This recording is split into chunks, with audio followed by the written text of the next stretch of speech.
आज हम बात करने वाले हैं मौसम की एक ऐसी घटना के बारे में जो सिर्फ मौसम नहीं है बल्कि एक बहुत बड़ा इकोनॉमिक दांव है।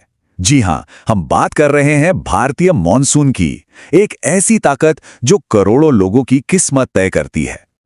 सोचिए, 100 साल से भी ज्यादा पहले भारत के वाइसरॉय लॉर्ड कर्जन ने यह बात कही थी, और आज भी टेक्नोलॉजी और तरक्की के इस दौर में यह बात उतनी ही सच है। पर ऐसा क्यों है? आखिर एक मौसमी हवा पूरे देश की इकोनॉमी को कंट्रोल कैसे कर सकती है? इसका जवाब इस एक नंबर में छिपा है, 80%। जी हां, 80%। भारत की साल भर की बारिश का करीब करीब 80% हिस्सा सिर्फ एक वेदर सिस्टम से आता है, और वो है साउथ वेस्ट मॉनसून। मतलब ये 4 महीने ही देश के लिए पानी का लगभग पूरा कोटा तय कर देते हैं। तो चलिए जरा और गहराई से समझते हैं कि मॉनसून आखिर भारत के लिए इतनी बड़ी बात क्यों है, क्यों ये हमारी लाइफलाइन है। तो सबसे पहले ये मॉनसून आखिर है क्या भला? देखिए, सीधे साधे शब्दों में कहें तो ये एक सीजनल हवा है जो अपनी दिशा बदलती है। और जब हम इंडिया के कॉन्टेक्स्ट में मॉनसून कहते हैं तो हमारा मतलब होता है जून से सितंबर तक होने वाली वो बारिश जिसका इंतजार पूरा देश करता है। अब ये देखिए, ये काफी दिलचस्प है। भारत में कितनी जियोग्राफिकल और क्लाइमेटिक डाइवर्सिटी है ना? एक तरफ ऊंचे ऊंचे पहाड़ हैं तो दूसरी तरफ सूखा रेगिस्तान। लेकिन इन सब अलग अलग चीजों के बावजूद मॉनसून एक ग्रेट यूनिफायर का काम करता है जो पूरे सब कॉन्टिनेंट को एक ही धागे में पिरो देता है।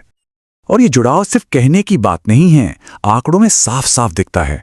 सोचिए, दुनिया के 25% आबादी पर इसका असर पड़ता है।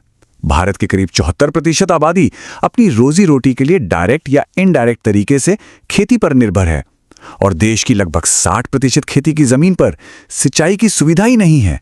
मतलब वो पूरी तरह मॉनसून की बारिश पर डिपेंडेंट है। और यही बारिश इंडस्ट्रीज, पावर प्लांट्स और हमारे पीने के पानी के सोर्सेज को भी रिचार्ज करती है।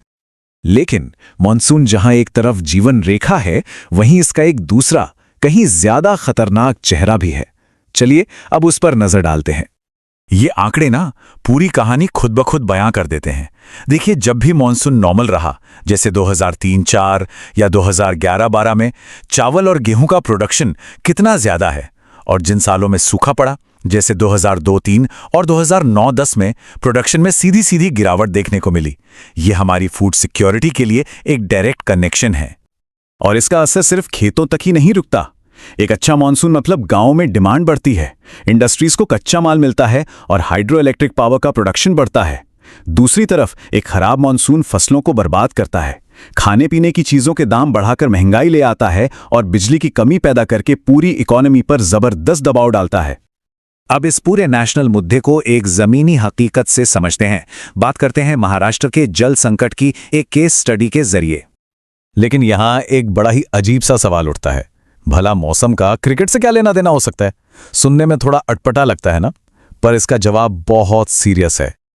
तो सवाल का जवाब इस तस्वीर में छुपा है। महाराष्ट्र में पानी का संकट इतना ज्यादा बढ़ गया था कि सोचिए, बॉम्बे हाईकोर्ट को यह ऑर्डर देना पड़ा कि आईपीएल के मैच राज्य से बाहर कराए जाएं। वजह, पिचों को मेंटेन करने के लिए इस्तेमाल होने वाला लाखों लीटर पानी, जबकि लोग पीने के पानी के लिए तरस रहे थे। और ये कोई छोटी मोटी बात नहीं थी। महाराष्ट्र के 14,708 गांवों को ऑफिशियली सूखे जैसी स्थिति वाला डिक्लेयर कर दिया गया था। जरा इस नंबर की गंभीरता को समझिए। इस संकट का एक बड़ा कारण था गलत फसलें उगाना। ये चार्ट देखिए, ये सब कुछ साफ कर देता है। महाराष्ट्र जैसे कम पानी वाले इलाके में 1 किलो चीनी उगाने में 2,450 लीटर पानी लगता है, जबकि उत्तर प्रदेश में सिर्फ 990 लीटर। अब सोचने वाली बात है, ऐसी पानी की प्यासी फसलें सूखे को और कितना बदतर बना देंगी। तो क्या इसका मतलब यह है कि हम हमेशा मॉनसून की दया पर ही रहेंगे? शायद नहीं। चलिए अब कुछ ऐसे इनोवेटिव सॉल्यूशंस पर नजर डालते हैं जो इस जुए को थोड़ा काबू में कर सकते हैं। तो मॉनसून पर डिपेंडेंसी कम करने के लिए एक मल्टी लेवल अप्रोच अपनाई जा रही है। इसमें सबसे पहले तो ऐसी फसलें तैयार करना जो सूखा झेल सकें, फिर पानी बचाने वाली टेक्नोलॉजी लाना, बेहतर वाटर मैनेजमेंट को बढ़ावा देना, और साथ ही ऑर्गेनिक विकल्प भी तैयार करना। और अच्छी बात यह है कि ये सब सिर्फ कागजों पर नहीं हो रहा है। असल में गुजरात में GW11 जैसी सूखा प्रतिरोधी गेहूं की किस्मों पर काम चल रहा है।